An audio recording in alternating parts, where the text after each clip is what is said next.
Olá, eu sou Marcelo Barbosa da Class Treinamentos. Bem-vindo ao meu canal dedicado a cabeamento estruturado e data centers. O assunto hoje é código IP. Falaremos hoje sobre os conhecidos graus de proteção de invólucros para equipamentos elétricos. Esse tipo de codificação que vamos falar aqui hoje é assunto de uma norma nacional.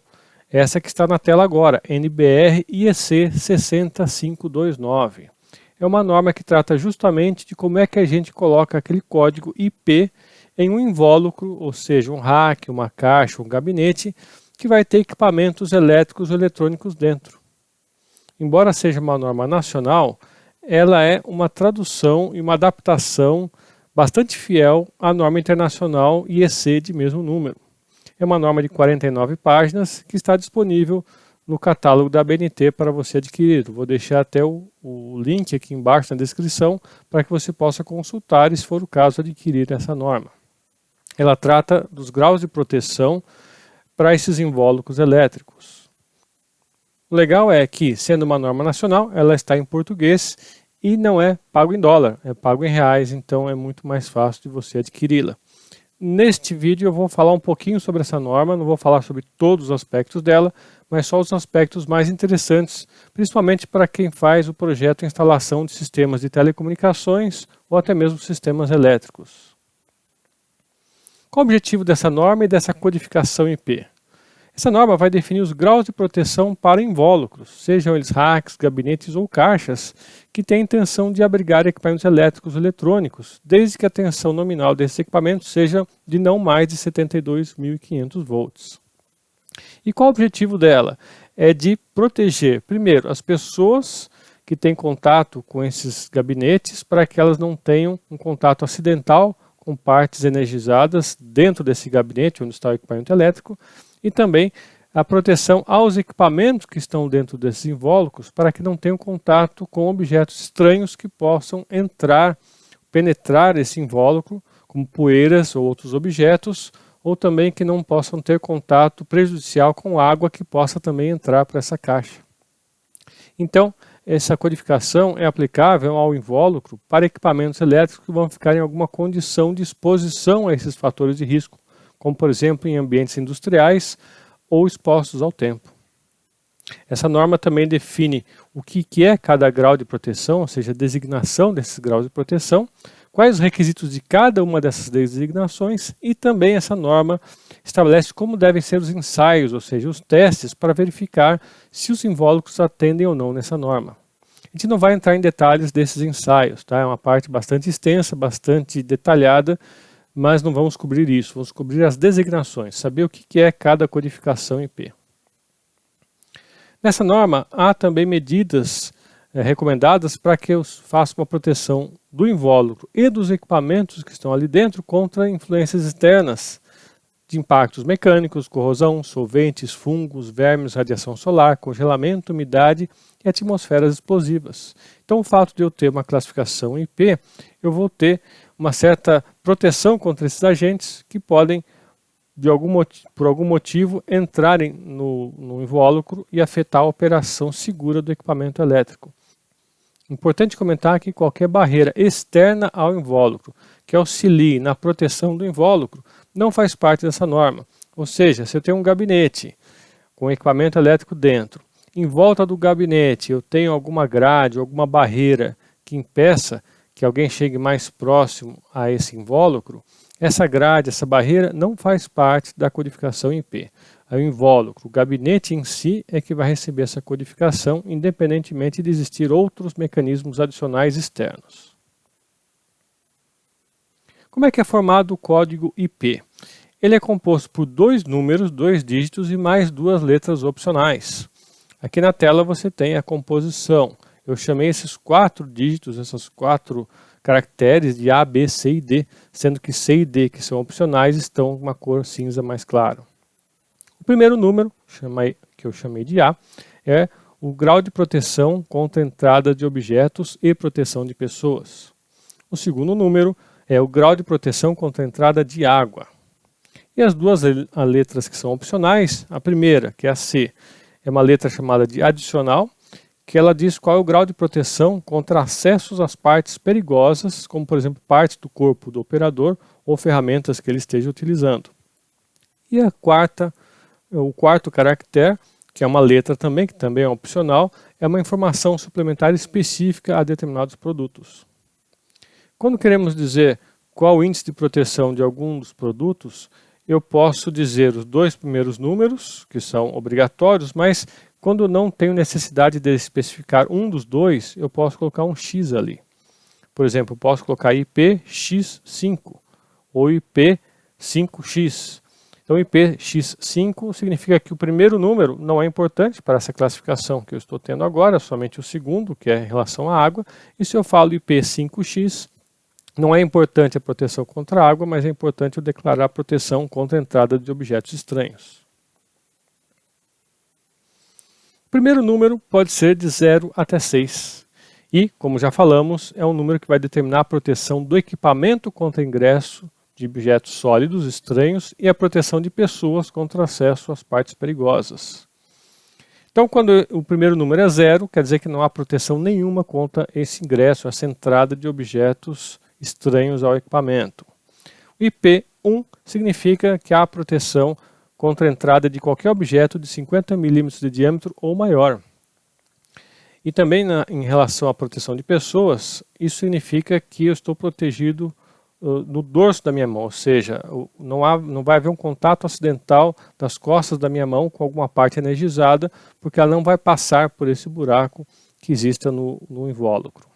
Quando o primeiro número é 2, a proteção já é para diâmetros acima de 12,5 milímetros. Então o teste é feito com uma esfera de 12,5 milímetros que não pode penetrar em nenhum buraco do invólucro. E para a proteção de pessoas é utilizado um dedo de prova de 12 milímetros de diâmetro por 80 milímetros de comprimento. Tenta-se inserir esse dedo de prova em todos os orifícios do invólucro e se ele entrar até o fim, até os 80 milímetros, mesmo assim ele não pode tocar nenhuma parte perigosa ali dentro.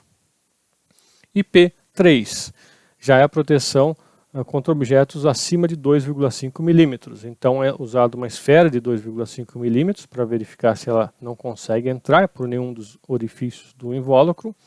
E também é testado com uma haste de 2,5 milímetros de diâmetro, que não pode entrar. Isso representaria uma proteção contra um contato acidental de uma ferramenta que tenha algum diâmetro acima de 2,5 milímetros, que entraria acidentalmente por algum buraco e aí causaria algum acidente. IP4, já a proteção é contra qualquer objeto acima de 1 milímetro de diâmetro. O teste é feito com um fio com 1 milímetro de diâmetro que não pode passar por nenhum orifício. Já a proteção 5 significa proteção contra poeira. É utilizado um pó de talco com um diâmetro menor do que 75 micrômetros e não é que não pode entrar nenhuma poeira. Pode entrar alguma poeira, mas não em quantidade suficiente para ter algum problema de operação segura do equipamento que está ali dentro desse invólucro ou dessa caixa. Já o IP6, sim, é totalmente protegido contra poeira, ou seja, nenhuma poeira entraria no equipamento ou no invólucro que protege o equipamento. Aqui na foto abaixo você pode ver uma câmara de testes com relação ao teste de poeira. Um objeto foi colocado ali dentro, e uma caixa de uma luminária provavelmente, e aí foi bombardeado com talco no diâmetro correto que a norma coloca, e não pode entrar poeira nenhuma se for no IP número 6.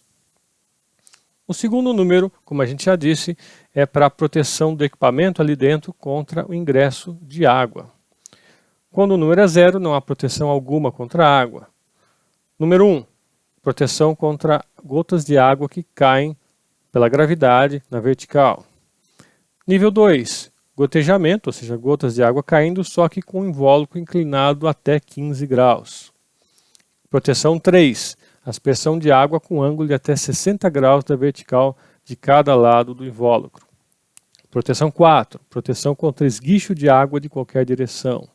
Proteção 5, jatos de água de qualquer direção. 6, jatos potentes de água de qualquer direção. 7, imersão temporária, que significa deixar pelo menos 15 centímetros de água acima do topo do invólucro.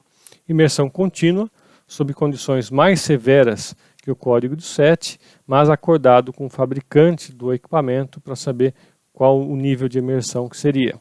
E proteção 9, proteção contra jatos de água com alta pressão e alta temperatura de qualquer direção. O teste é feito com água a 80 graus. Nas definições da norma de esguicho, jato de água, jato potente, existem as prescrições de qual seria a pressão da água, qual o volume de água utilizado no teste. As letras adicionais são de A a D, significam proteções adicionais das pessoas que estão operando ali esse invólucro para evitarem que eles coloquem partes do corpo dentro indevidamente. Então A, B, C, D significa proteção contra acidentes com o dorso da mão, com o dedo, com ferramentas ou com fios entrando no invólucro indevidamente. E a letra suplementar pode ser H, M, S ou W, que são condições específicas de teste para alguns invólucros, por exemplo, H, equipamentos de alta tensão, M, equipamentos que vão ficar com mobilidade, se movendo durante o teste, por exemplo, o rotor de uma máquina rotativa, S, quando o teste é feito justamente com essa parte móvel parada, durante o ensaio com água, e o W é um ensaio feito com condições climáticas específicas acordadas aí com o fabricante. Alguns exemplos para você. Por exemplo, o IP34 significaria o quê? É um invólucro, uma caixa ou um gabinete que vai proteger as pessoas que seguram ferramentas que têm um diâmetro de pelo menos 2,5 milímetros contra partes perigosas do equipamento elétrico que está ali dentro. Também, esse IP34 significa que o equipamento que está lá dentro é protegido contra objetos sólidos que possam entrar nesse invólucro que tem um diâmetro de 2,5 milímetros ou mais, e também protege o equipamento contra danos causados por água projetada de qualquer direção em cima desse invólucro. Já o IP54, como o próprio número mostra, ele tem uma proteção um pouco mais rígida, então ele protege o equipamento que está lá dentro contra poeira, ou seja, não vai entrar poeira suficiente para dar algum problema na operação segura do equipamento. Também protege contra a penetração de qualquer fio com 1 milímetro de diâmetro ou mais e de esguicho de água proveniente de qualquer direção. E o IP67 significa que esse invólucro protege o equipamento totalmente contra a poeira, não entra nenhum tipo de poeira ali dentro, protege contra a penetração de fio de 1 milímetro de diâmetro ou mais e permite até mesmo a imersão temporária em água. Nesse slide aqui eu coloquei alguns invólucros, alguns gabinetes e caixas de exemplo para vocês. Da esquerda para a direita um gabinete IP67, com todo tipo de vedação para não entrar nem água nem poeira, o IP54, depois um gabinete IP34 e finalmente uma caixa elétrica IP68. Espero que você tenha gostado do vídeo. Se tem dúvidas ou sugestões, deixe aqui na área de comentários. Não deixe de se inscrever no canal, dar um like e nos vemos no próximo vídeo. Até lá!